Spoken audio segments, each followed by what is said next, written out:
Salivating over trailers for upcoming titles is half the fun of being a gamer. After all, trailer graphics are always face-meltingly good, and they typically showcase the most action-packed moments of a game to get us itching to click that pre-order button. You've seen a few seconds of highly scripted and tightly edited footage. How different can the finished product be? The answer, of course, is very.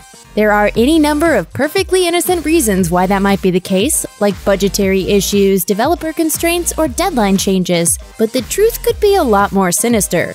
It could be that you're being straight up lied to. Let's take a look at some of the most deceitful trailers that betrayed our trust forever. No Man's Sky. When its trailer dropped at E3 2014, No Man's Sky seemed like a gift from sci-fi heaven. The trailer promised near-infinite new worlds to conquer, dynamically interacting alien wildlife, epic space battles, friendly ships fighting alongside you, and rich and colorful graphical fidelity. 2 years later, and what we eventually got was not quite what was promised. The graphics were lackluster, the multiplayer was altogether non-existent, and the wildlife looked more like farmyard animals who'd wandered too close to Chernobyl than the spectacular hulking space dinosaurs from the trailer. It left a sour taste in the mouths of many gamers, and in Britain, even led to an investigation from the Advertising Standards Authority. However, despite an initial long period of silence, Hello Games re-emerged promising new updates that would get the game closer to their original vision. Several game-changing, impressive updates have since been released, and Sean Murray and the gang continue to improve the game to this day. It is the first update of many, and the foundation of things to come. Killzone 2.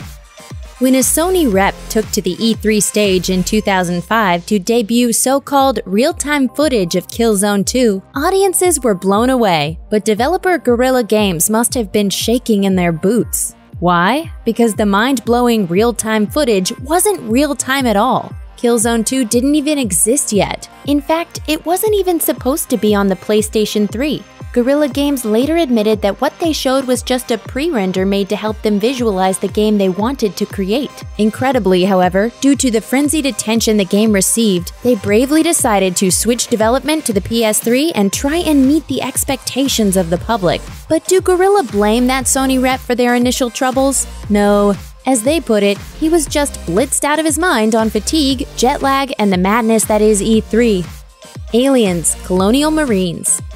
Somehow, 20th Century Fox decided to trust our publisher Sega and our studio Gearbox Software to make Aliens Colonial Marines. The deception to end all deceptions, Aliens Colonial Marines, was so far removed from what was initially promised by Randy Pitchford in the trailer that it spawned a lawsuit against both developer Gearbox and publisher Sega, a first for the medium of gaming. So just how did it happen? It all began when Pitchford, Gearbox's president, unveiled what he called actual gameplay at 2011's E3, showing a faithfully recreated Aliens universe positively oozing with fan service. It looked awesome. But when gamers finally got their hands on the game, they were all but begging for a xenomorph to pop out of their screens and put them out of their misery. Visually, it looked nothing like the preview, completely devoid of any creepy atmosphere, and its mostly human enemies darted around like bumbling simpletons, comically glitching their way around the dull environments like they'd misplaced their car keys. Soon, reports began to surface that Gearbox had allegedly lied to Sega about the game's progress and the number of people who were working on it. One anonymous whistleblower claimed that Gearbox was even yanking people off of the ill-fated title to work on Borderlands instead. Eventually, all of this nonsense came to a boil when two players filed a lawsuit for false advertising. A complex drama far more exciting than the game itself followed for months afterwards, with Pitchford later claiming that he estimates losing between $10 to $15 million of his own money on the project. He denies any claims of wrongdoing to this day. Dead Island. Dead Island's promotional teaser was a victim of its own success. Developer Techland had hoped the promo would garner around 100,000 views, but within a week of its release, it had surpassed 1 million. It became the most searched for video on YouTube for days, and it's easy to see why. From the moment it begins to play, you're immediately greeted with the shocking image of a young girl lying on the ground, gradually finding out her fate and that of her family's as the events slowly play out in reverse. coupled with the haunting and beautiful piano piece by composer Giles Lamb, it was a gripping and original way to show the zombie genre still had life in it yet. The problem with all this? It had nothing to do with anything in the actual game. When Dead Island finally hit stores, players were bemused to find a game that seemed to basically be a first-person Saints Row with zombies and sandcastles, with not so much as a hint of the intimacy or emotion of the teaser. Bummer. Watch Dogs. When Ubisoft unveiled Watch Dogs in 2012, it looked incredible. This had to be running on 8th generation hardware. There's no way a game on the current consoles could look this good. The lighting, crowd AI, physics, it was all breathtaking to behold. Cut forward 2 years, and what gamers were actually presented with was a mishmash of half-baked ideas, dull hacking, cardboard characters, and a visibly downgraded set of graphics and strange design quirks. We just finished level 3 and need to tighten up the graphics a little bit. Great.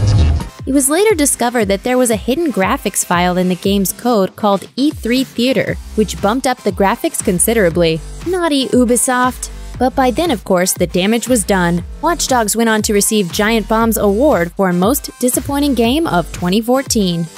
The Division. Between Watch Dogs, Rainbow Six Siege, and Tom Clancy's The Division, Ubisoft is no stranger to misleading trailers. What's particularly notable for their 2016 action RPG The Division, however, is that the final game didn't just take a visual battering, but entire portions of content from the teaser seemed to be absent. The online open-world RPG we were promised was but a shell of its former promo upon release. The indoor environments seen in the trailer can't be visited in the final product, and your game certainly can't be rated by other players. Happening across some other people in the quarantined New York City streets would have provided incredible tension as you initially try to work out if they're friend or foe. But the entirety of PvP interactions in the finished game take place in the Dark Zone, an area of pre-agreed battling that you have to leave the open world for. Brink. In the early 2000s, parkour was undergoing a boom in popular culture, appearing in films, on TV, and even in some video games like Assassin's Creed and Mirror's Edge. Parkour! It was only a matter of time before the feature made its way into an FPS, and Brink was the game to do it. The trailer sold us on the premise of an in-depth and highly stylistic parkour system across vast, intricate maps, which also appeared to offer some special environmental abilities at certain points. The hype was real.